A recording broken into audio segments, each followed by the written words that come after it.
여러분, 모래 위의 발자국이라는 시를 들어보셨습니까? 메리 스티븐스의 시인데, 모래 위의 발자국. 근데 좀 익숙한 그런 시 같죠? 그죠? 모래 위의 발자국.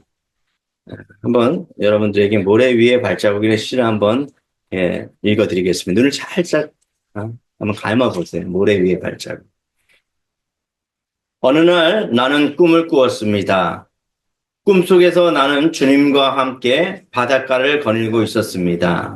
하늘 위로는 내 인생의 여러 순간들이 마치 영화의 한 장면처럼 지나가고 있었습니다. 나는 각 장면마다 두 사람의 발자국이 모래 위에 새겨져 있음을 발견하였습니다. 그 중 하나는 나의 것이고 다른 하나는 주님의 것이었습니다. 내 인생의 마지막 장면이 나와 주님에게서 사라지는 순간 나는 모래 위에 남겨진 발자국들을 뒤돌아보았습니다.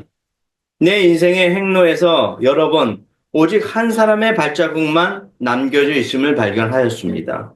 그리고 그런 일이 내게 매우 슬프고 괴로웠을 때 일어났다는 것을 알았습니다.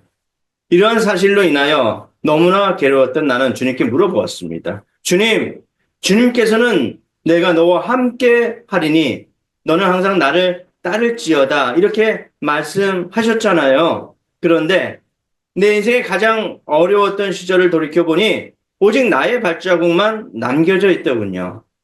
어느 때보다도 주님이 필요했던 바로 그때 어찌하여 주님은 내 곁을 떠나셨는지 나는 정말로 이해할 수가 없었습니다.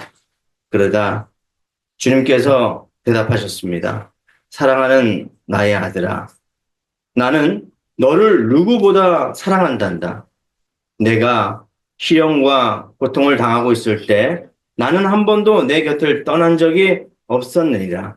내가 한 사람의 발자국밖에 볼 수 없었던 바로 그때는 내가 너를, 내가 너를 안고 가던 때였느니라.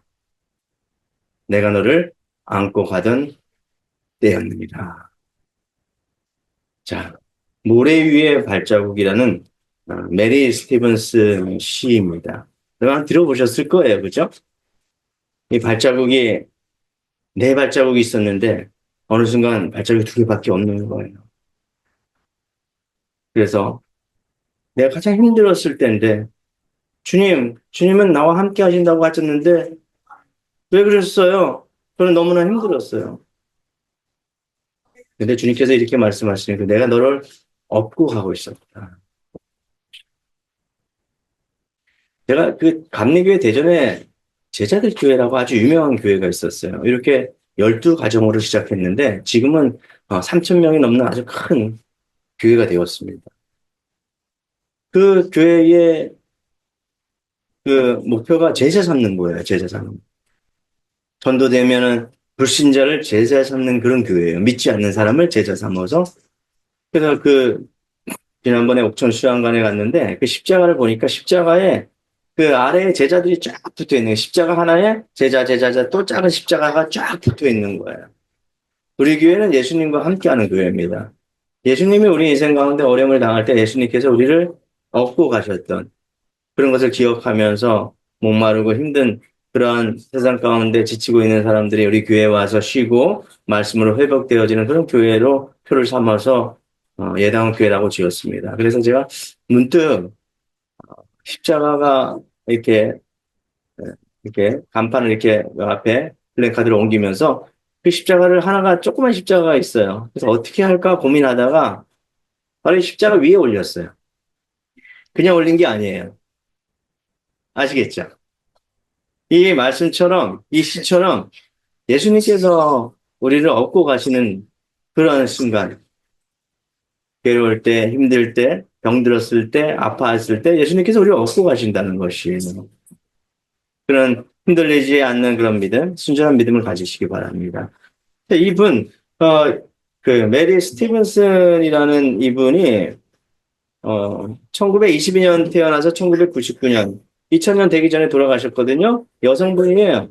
사진을 보시면 체구가 좀 우람해요. 우람한데, 아, 그분이 미국 펜실베니아주 체스터에서 태어났는데요. 대공황기를 맞습니다. 미국이. 아주 어려웠던.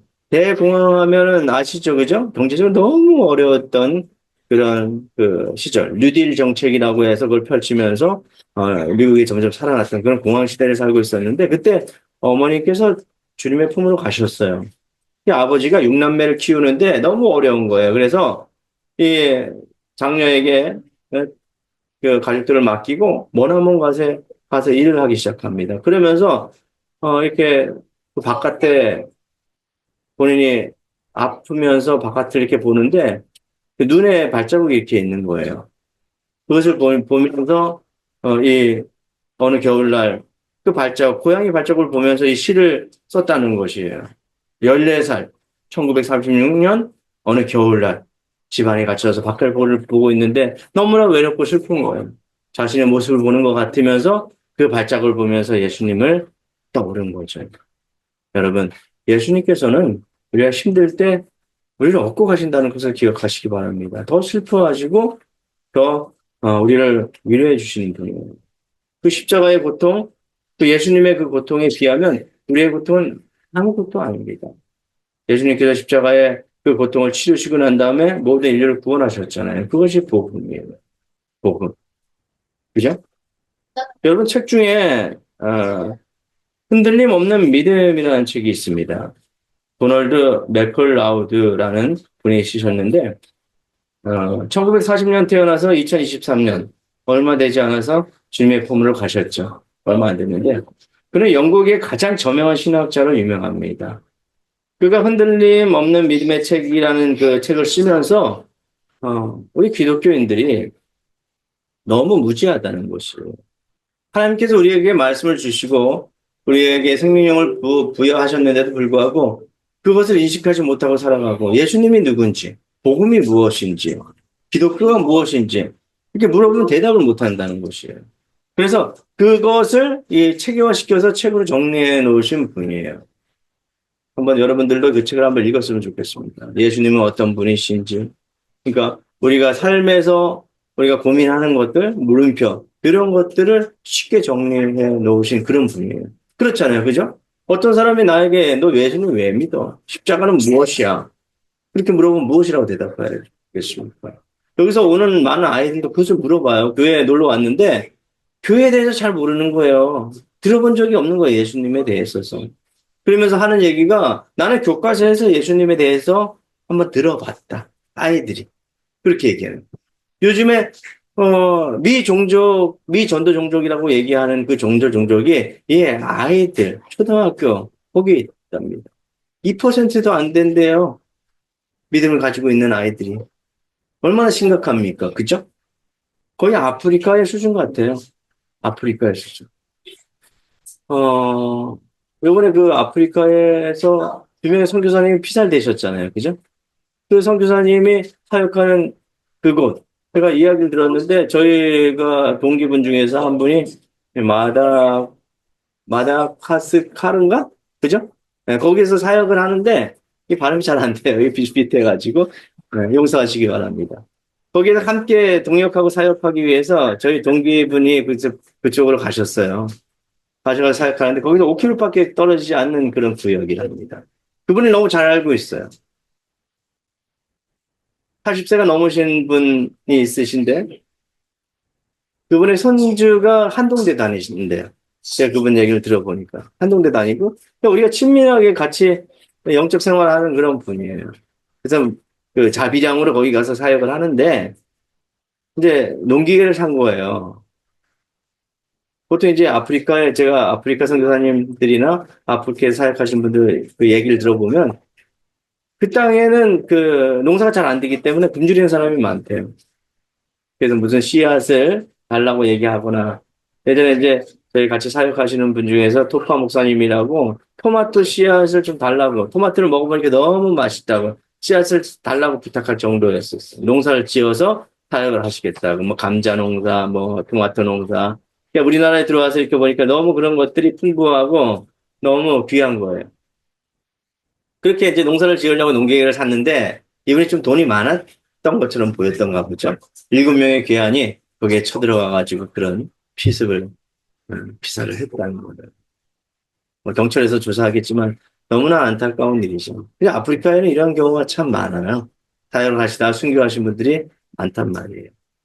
우리나라에도 초창기 조선시대에 많은 선교사님이 이 땅에 들어오셔서 그렇게 순교하시고 그렇게 기독교를 세워가고 또 나라를 부강하게 만들었어요. 정신세계의 영적 세계를 이렇게 예수님의 말씀으로 하나님의 말씀으로 채우고 아이들이 교육받고 여성이 평등하게 되었어요.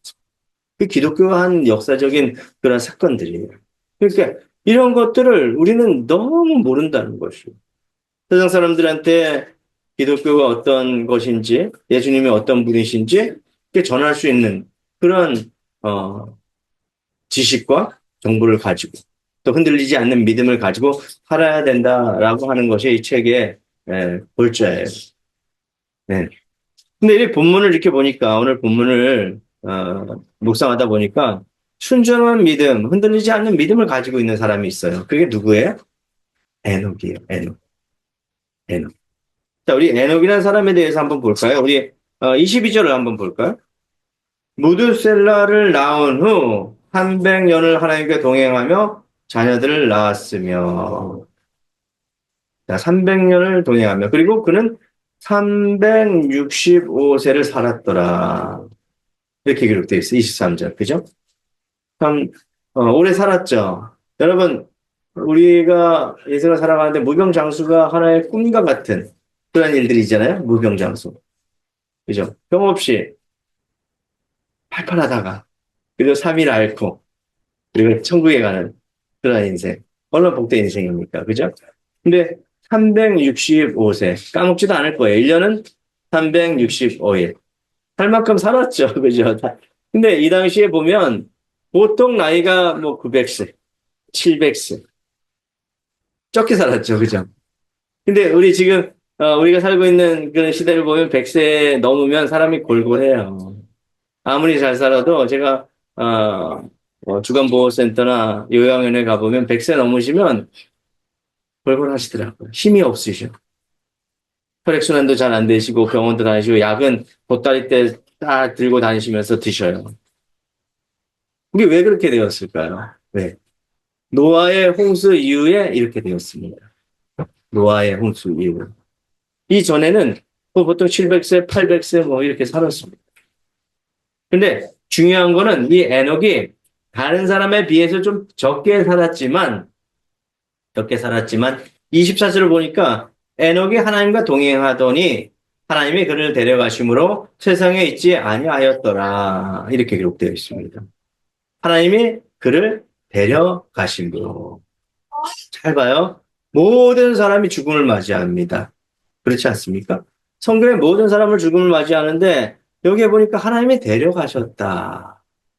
뭐 엘리야와 엘리사 때도 뭐 이렇게 하늘로 승천했다. 그죠? 이런 이야기가 나오긴 하지만 이렇게 하나님께서 데려가셨다라는 표현은 없어요. 데려가셨다. 그런데 그 앞절을 보니까 하나님과 동행하더니라고 기록되어 있습니다. 하나님과 동행하더니. 자, 이렇습니다. 우리가 순전한 믿음으로 흔들리지 않는 믿음을 갖기 위해서는 하나님과 동행해야 합니다. 하나님과 동행. 아시겠죠? 그죠? 네.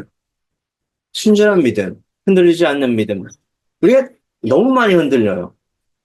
왜 그렇습니까? 불안하기 때문에. 내 안에 불안이 찾아오기 때문에 항상 그 불안 때문에 믿음이 흔들리고 내가 무언가를 부족한가? 내가 무언가를 하지 않는가? 내가 무언가를 잘못된 길을 가고 있는가? 항상 불안에 떨면서 살아요.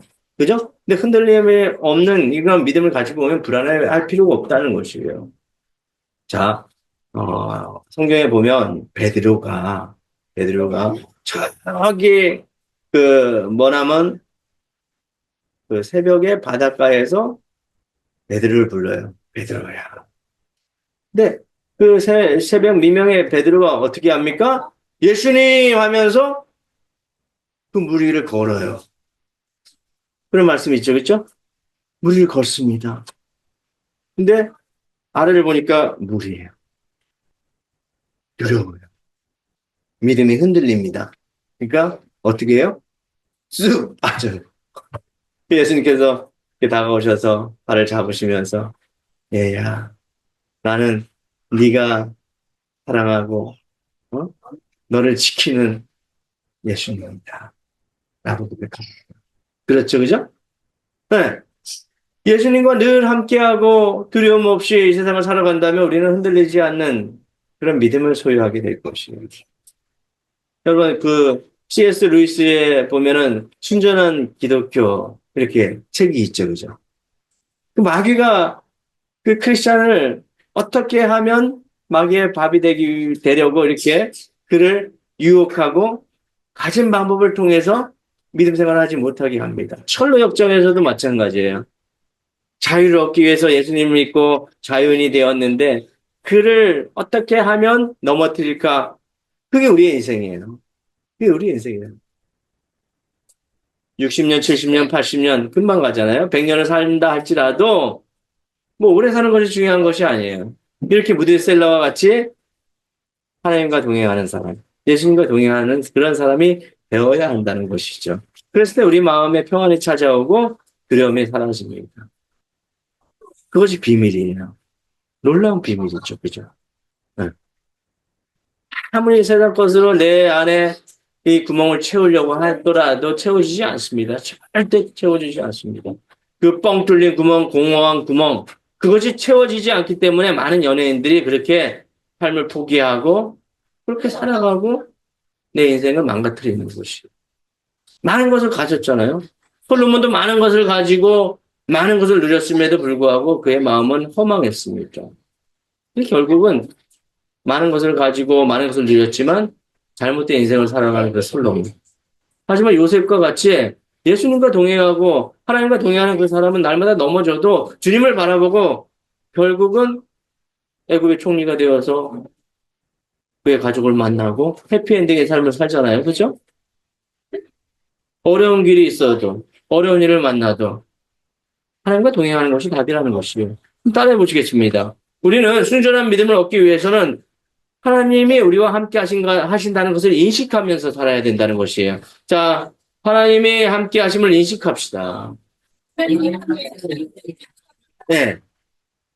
하나님이 함께 하신다는 것을 인식하면서 살아야 된다는 것이죠. 여러분, 그, 유기성 목사님의 그 영성일기를 쓰는 방법에 관한 책이 있어요. 한동안 우리가 영성일기를 쓰는 것에 대해서 우리가 함께 나눴죠. 그죠? 기억나시죠? 거기 보시면 11가지 질문을 던집니다. 여러분, 저번에 한번 우리 이거 영성 훈련하면서 한번 했던 거예요. 첫 번째, 일어날 때 예수님을 생각하셨습니까? 예수 동행 훈련. 일어날 때. 자, 일어날 때 저희는 이제 먼저 기도해요. 일어나면. 하나님, 오늘도 함께 해주셔서 감사합니다. 우리를 살게 해주셔서 감사합니다. 이 새날을 허락하여 주셔서 감사합니다. 이것은요, 어, 아침에 일어났을 때 흔들어 보니까 심장마비가 되어서 돌아가신 분들이 얼마나 많아요? 그런 사람들에게 이 말은 아마 딱 맞지 않을까요? 일어났는데 남편이 없어요. 일어났는데 아내가 없어요. 그죠? 아내가 천국 갔어요. 이런 경우 있어요. 있습니다, 분명. 자, 식사할 때 예수님을 생각하셨습니까? 식사할 때. 예수님 생각하면 먼저 기도하겠죠. 감사합니다. 이렇게 음식 주셔서 감사합니다. 살게 하여 주셔서 감사합니다. 세 번째, 성경을 읽거나 큐티를 할 때 나에게 주신 말씀은 무엇이었나요? 네 번째, 기도 시간에 생각났던 것이 무엇입니까? 기도 시간에 생각났던 것이 무엇입니까? 기도를 해야지 기도 시간에 생각이 날 게 있을 거 아니에요? 그죠? 어? 기도하면서 무엇이 생각이 났습니까? 자, 일을 하든 사람을 만나든 혼자 있든 예수님을 생각하려고 노력한 적이 있습니까? 여섯 번째, 노력하지 않았는데도 예수님이 저절로 생각난 적은 언제였나요? 노력하지 않았는데 예수님이 생각날 때가 있었나요? 애쓰지 않았는데도. 자, 예수님을 생각하지 않을 때에는 마음에 무슨 생각이 나나요? 무슨 생각이 나죠? 예수님이 내 마음속에 없을 때? 하루 중에 기억에 남는 일은 어떤 것들이 있었고 주님이 주시는 메시지는 무엇인 것 같나요? 예수님이 하라고 지시하는 것 같은 느낌이 드는 일이 있었나요? 큐티 말씀이나 예수님께서 말씀하신 것에 순종해 보았나요? 마지막으로 하나님께 하신 감사할 세 가지 제목을 적어 보세요. 이렇게 끝나요. 하루 이렇게 그 일과를 마무리하면서 예수님과 어떻게 동행했는지 영성 일기를 한번 써보십시오.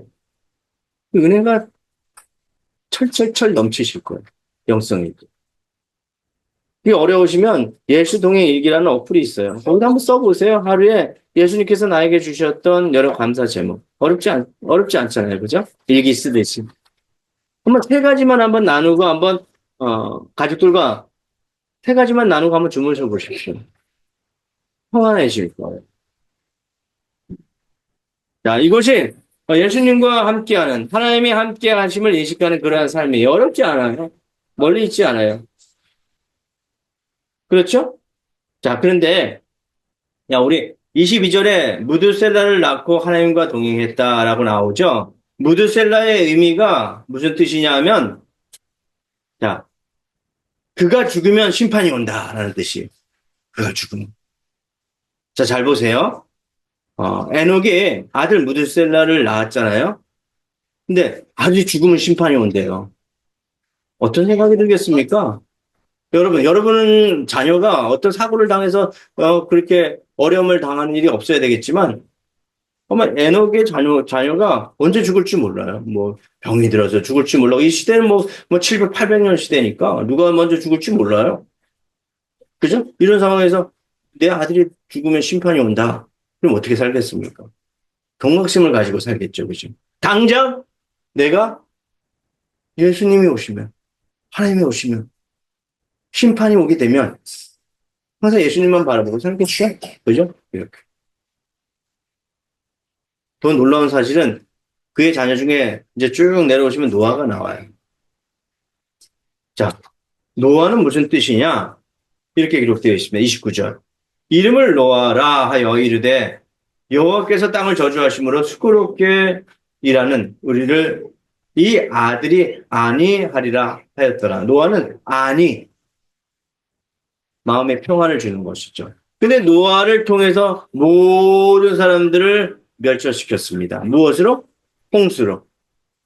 다 쓸어버리고 너무 이 땅에 죄악이 가득함으로 인해서 결국은 하나님께서 한탄하십니다. 내가 인간을 왜 만들었지? 한탄하면서 이 세상을 다 쓸어버리시는 것이에요. 그리고 이 땅에 이제 노아를 통해서 번영을 일으키시고 새로운 그러한 역사를 써 내려가시는 것이죠. 결국은 종말이 오게 되었다는 것이죠. 그러니까 에녹이 이렇게 살 수밖에 없지 않습니까? 그죠? 늘 하나님과 동행하는 그런 인생. 그리고 열천의 비유 있죠. 등불 가진 열천의 비유. 다섯 천은 등불을 준비해서 예수님을 맞이해서 천국 잔치, 혼인 잔치에 들어가잖아요. 이 어리석은 다섯 처녀는 등불이 준비가 안 되어서 등불 사러 갔을 때 예수님께서 오셨어요. 신랑이 오셨단 말이에요. 항상 준비하면서 예수님을 바라보면서 이렇게 살아가시기 바랍니다. 그랬을 때 더 귀한 복을 허락하여 주시오. 우리가 상상할 수 없는 귀한 은혜와 복을 허락하여 주신다는 것이에요. 복의 근원이 누구예요? 하나님이에요. 그죠? 그 복을 얻은 사람이 아브라함이고 이삭이고 야곱이에요. 야곱은 자녀의 복을, 그죠? 얻었잖아요. 그렇지 않습니까? 여러분, 흔들리지 않는 그런 믿음, 에녹과 같은 그런 믿음을 소유하시기 바랍니다. 어려우세요? 그러면 우리를 그냥 따라오세요. 여기에 장로님, 속장님, 그리고 저희의 가정을 보시고, 부끄럽지만 그래도 우리의 삶을 먼저 가신 예수님을 먼저 믿은 사람들을 따라가세요. 그것이 제자들의 교회의 목표더라고요. 예수님 멀리 있어요? 예수님 너무 어려워요. 주님 따라가시기에. 그리고 에녹 따라가기 너무 어려워요. 그러면 우리 먼저 가실 숙장님, 응? 목회자, 그분의 삶을 따라가시면 됩니다. 그렇게. 그것이 예수님의 제자예요. 그런 삶을 살아가시기 바랍니다. 우리 두 번째, 순전한 믿음은 하나님을 기쁘시게 합니다. 우리 한번 따라해 보시기 바랍니다. 하나님을 기쁘시게 합시다. 자, 중요한 것이 우리 자, 히브리서 11장 5절에 나와 있는 그런 말씀인데 믿음으로 에녹은 죽음을 보지 않고 옮겨졌으니 하나님이 그를 옮기심으로 다시 보이지 아니하였느니라. 그는 옮겨지기 전에 하나님을 기쁘시게 하는 자라. 어떤 자라? 기쁘시게 하는 자. 그러니까 예수님과 동행하면서 예수님을 기쁘시게 하는 그런 인생 살아가시길 원합니다. 기도하시겠습니다.